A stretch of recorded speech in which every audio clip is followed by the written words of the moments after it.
What's up, my friends? I recently installed an inlet box and an interlock for my breaker panel that allows me to plug in that generator back there into my house and be able to power whatever I need to within my house. And it's awesome because I don't have to run extension cords to everything, and I don't have to jimmy rig up some sort of thing for all of my hardwired appliances like my furnace and stuff like that. So today we're gonna test and see what all we can run off of my Furman 7500 watt generator. Now, I'm running it off propane, so I only actually get 6,750 watts. But we're gonna put it to the test and see what we can realistically run. Now, being able to power your home during an outage is a pretty big deal. And we're gonna try to be able to run it in such a way that we're gonna conserve fuel as much as possible.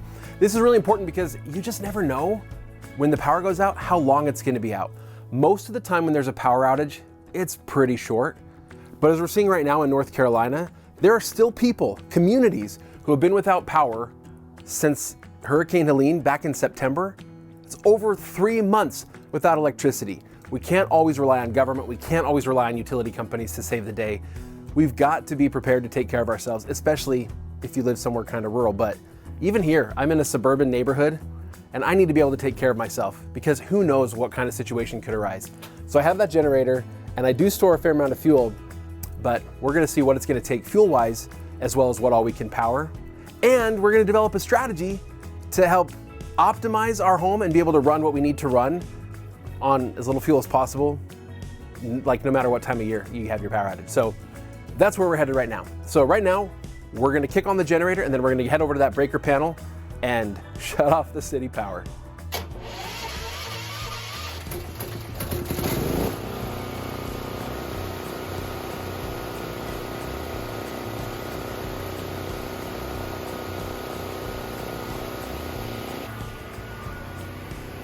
All right, here we are at the panel.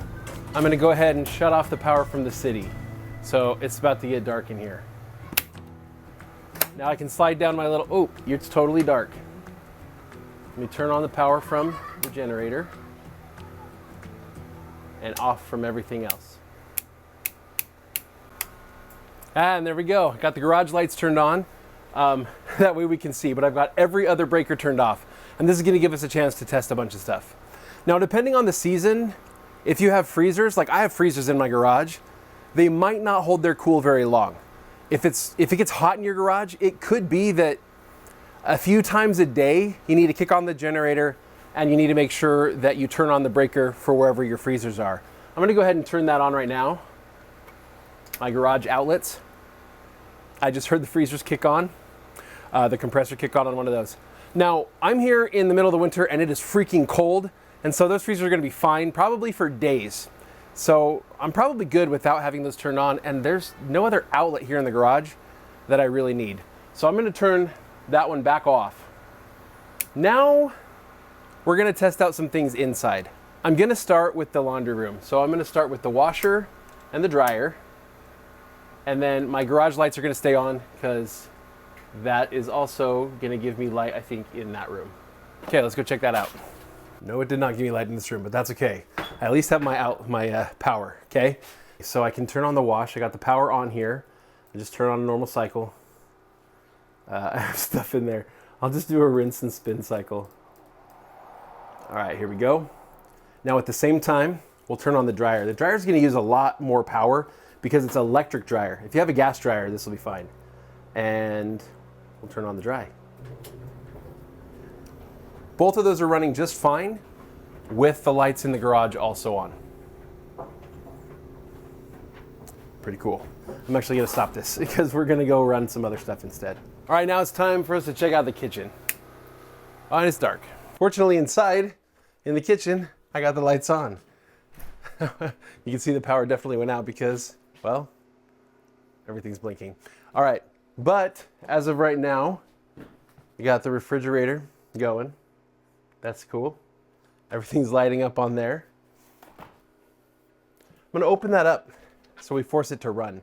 Because the thing that's gonna take up all the power, in fact, a ton of power, is going to be the compressor on the refrigerator. That having to kick on is gonna cause a surge in power, and that could be too much for the generator. And if it is, here's a little secret. It's not gonna blow up the generator. You know what it's actually gonna do? It could either cause the breaker on the generator to flip, or more likely what usually happens is it's going to cause other things that are using power to not receive quite enough power. So you'll get flickering of lights and that kind of stuff. So if we see the lights in here start to flicker, we'll know we're pushing things past the limits of this generator. Now, I want to talk a little bit about the refrigerator for just a second. We talked about the freezers in the garage, and we know the refrigerator is full of small, medium, and large appliances. The refrigerator absolutely being one of them, and a huge suck on power. And every time you open the fridge, it's gonna warm up and it's gonna have to run again. So what can we do? Well, we can take the things, especially right now. Right now it is super cold outside. So we could take the things in the fridge that we're most likely to use most often. Your milk, maybe, your cheese, whatever the kinds of things that you're using a lot that your kids are gonna go to the fridge for, right?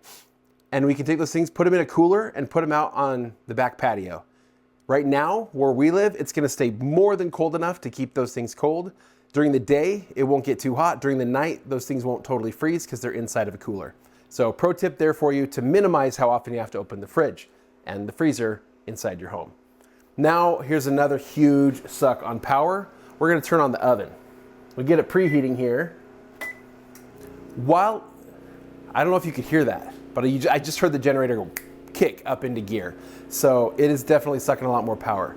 Now, once this thing's up to temperature, it's not gonna be running constantly. It's just gonna be pulling power every few minutes. It'll kick on again just to get the temperature back into range. And then it'll just hold temperature for a while. And while it's doing that, it won't take up any power. But we're not getting any lights flickering. So let's see if we can run the microwave. Here we go, got the microwave running. Well, that's working just fine. Let's go ahead and add the toaster to that. That's got a heating element in it. In fact, my toaster's got two sides. So we'll check that out. All right, still going. Well, what if I need to wash some dishes too while the refrigerator's running and the oven's preheating? We'll go ahead and I'm gonna start that. That's going. And we're gonna run the microwave one more time. Well, shoot, what else can I turn on in here? I've got an ice maker. I mean, the only thing I'm not doing right now is using the mixer to mix up some bread or something. I can basically run everything at the same time in my kitchen with the lights on, and I have no problem. I guess the real issue is gonna be is if I'm running other large appliances at the same time, like my dryer, which there's no way that's happening at the same time. My AC unit, you know what, we're gonna need to try that. Right now, it's cold outside.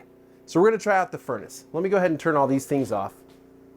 I wanted to get it to fail. I wanted to see if we could get the generator to run out of power, but not by just running the kitchen.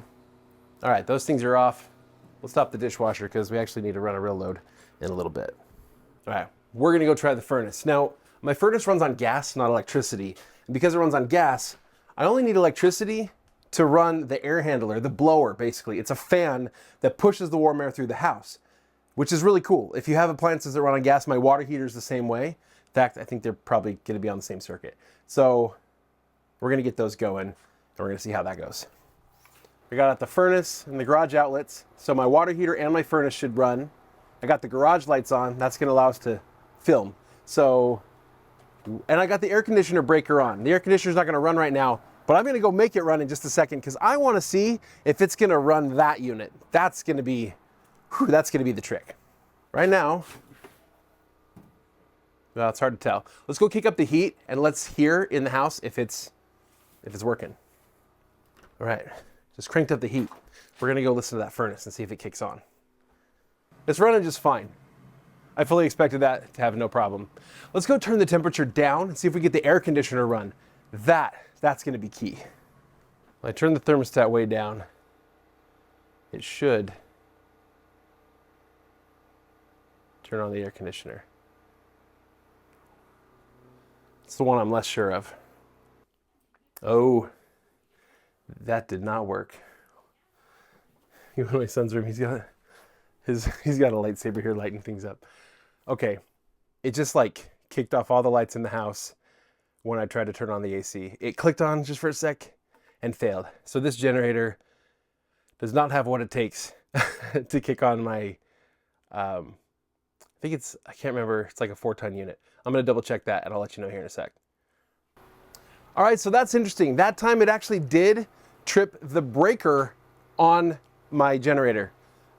It just could not handle, tried to pull too much power, flipped that breaker off and shut off all the lights and everything. So my AC unit's not gonna work, but basically everything else. So if I'm in the heat of the summer and I have a long-term power outage and my house is too hot, I'm going to have to do things like open the windows and blow fans through the house. Can probably handle that. It'll be just like when I was a kid and we didn't have central air conditioning, but it's gonna be warm. Short of that, the generator I have is gonna be able to power anything I need in my house. And as long as I prioritize the most important things first, I'm gonna be able to do whatever I need to, and I can probably get away with running it for 3 to 6 hours a day, because I'm gonna be able to cool off my refrigerator and then turn it off, be able to cool off my freezers maybe once a day, then turn it off. I'm gonna be able to heat up my house. Again, that's not even pulling that much power, but I could just let the furnace run and then turn it off and let it go for the next 3 or 4 hours, and we'll be just fine. And then as it starts to get chilly, we'll turn it on again. Not that big of a deal, but that's just because I have enough power in my generator and I've connected it up to my home system, so that now it's easy for me to just decide what the priority is in the moment, power just that, and give us everything that we need. All right, now let's talk a little bit about fuel consumption, because sure, my generator can power that, but how much fuel is that gonna take?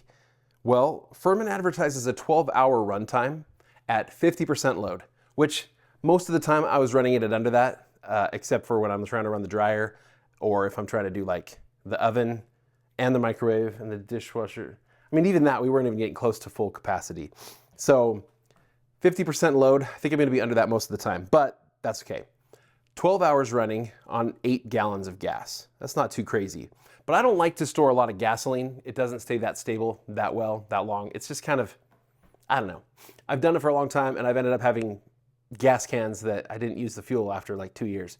So I keep a lot of propane around. And on a standard propane tank, I should be able to run it for about 6 hours on one tank at that 50% load.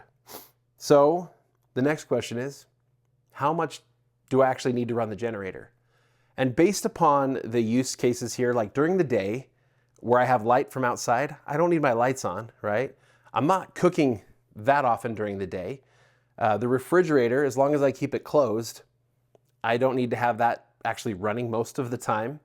My washer and dryer, I can probably not use if I'm expecting the power to come on within the next couple of days. So unless we're talking about a situation like North Carolina right now, in which case, all right, I'm gonna need to kick that on pretty soon. So in most situations, I'm not gonna need to run it more than 4 to 6 hours a day. And that's assuming that I'm gonna be using it to like heat my house, because I'm probably gonna need to kick it on several times throughout the day and night, just to make sure that my home stays warm enough for my kids. There are solutions around that are more optimal that we have talked about in other videos, where we just keep a portion of the house really good and warm and don't worry about trying to heat the whole thing. But I can actually keep my whole family comfortable, everybody sleeping in their own bedrooms, and do that without using a whole lot of electricity here. So, and do that with just this generator, which is pretty awesome. So in the end, what's our key takeaway? Well, with a 7,500 watt generator that's actually running at less than that because I'm using propane, I can power a heck of a lot of stuff in a home with full-size appliances and plenty of space. Got about a 2,500 square foot home here. I can keep it heated, and I can do all that on 4 to 6 hours a day of runtime on this generator, really without any hassle. And I've made it easy because I installed that interlock and I installed it with an inlet so that I can just plug that generator right into my house and power anything I want to. That's pretty sick. Until next time, this has been Ricky with Pantry Prep.